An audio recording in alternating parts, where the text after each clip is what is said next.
Vamos compreender agora um pouco melhor a questão da capacidade térmica. Nós já comentamos na aula anterior, entretanto, a capacidade térmica, ela indica a quantidade do corpo de receber ou ceder calor para que a temperatura varie de uma unidade. Uma aplicação no dia a dia seria, por exemplo, o uso do esmeril com uma faca. Por exemplo, se a gente for usar um esmeril e amolar uma faca, salta-se algumas fagulhas nesse processo.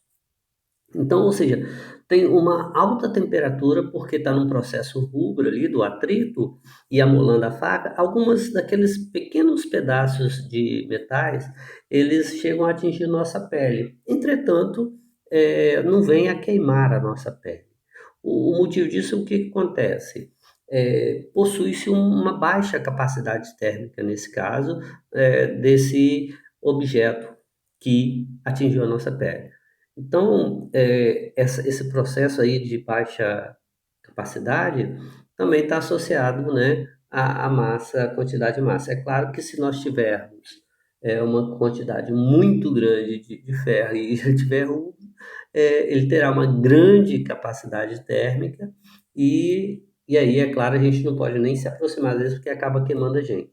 Nesse caso, então, esse objeto teria uma baixa capacidade térmica dessa fagulha, seja ele, no caso do esmeril, que nós citamos, podendo às vezes também ser aquele caso de soldas que o pessoal utiliza também, que algumas pessoas, às vezes, algumas fagulhas daquelas caem, né, na nossa pele e a pessoa está, às vezes, sem uma devida proteção e não vem ainda assim a queimar. Vamos ver um exemplo nesse caso. Suponha que, por exemplo, o corpo recebeu 150 calorias. Então, veja, ele recebeu uma quantidade de calor de 150 calorias.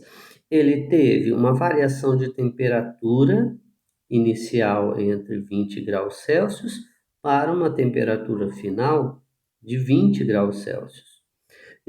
Desculpe, 25 graus Celsius. Então, o que que nós temos nessa situação? Aí, agora, é que a minha capacidade térmica, né, a minha capacidade térmica é dada por quantidade de calor pela variação de temperatura. Ora, nossa variação de temperatura aqui já está estabelecida, foi de 20 para 25. Então, eu tenho uma variação de 5 graus Celsius. Veja, ao ter esses dois termos, eu já tenho as condições de calcular a minha capacidade térmica, que é a quantidade de calor, que é 150, dividido, né, por 5.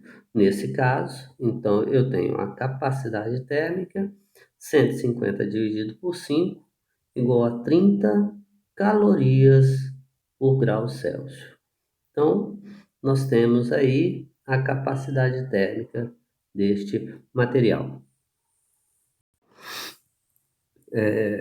Observe, com esse resultado, o que que nós temos? Que para cada 1 grau Celsius eu irei obter, né, 30 calorias. Em síntese, se eu quero que varie 1 grau Celsius dessa substância, né, deste corpo, se esse corpo precisa variar de 1 grau Celsius, eu tenho que oferecer 30 calorias.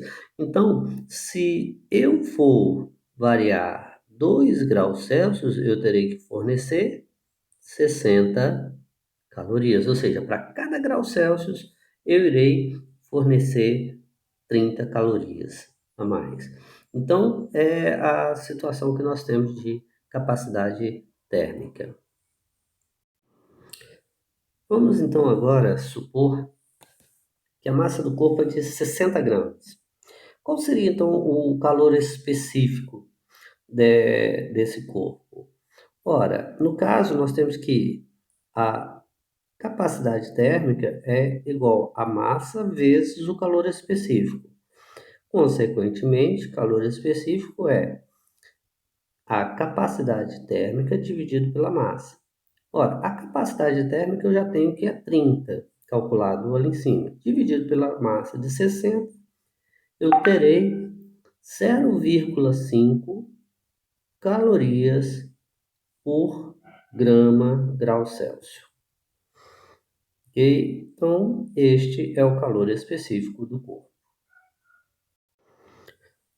Assim, terminamos esses conceitos e a aplicação de exercício de capacidade térmica e calor específico. Isso ajudará vocês a entenderem melhor a característica e a propriedade de um material.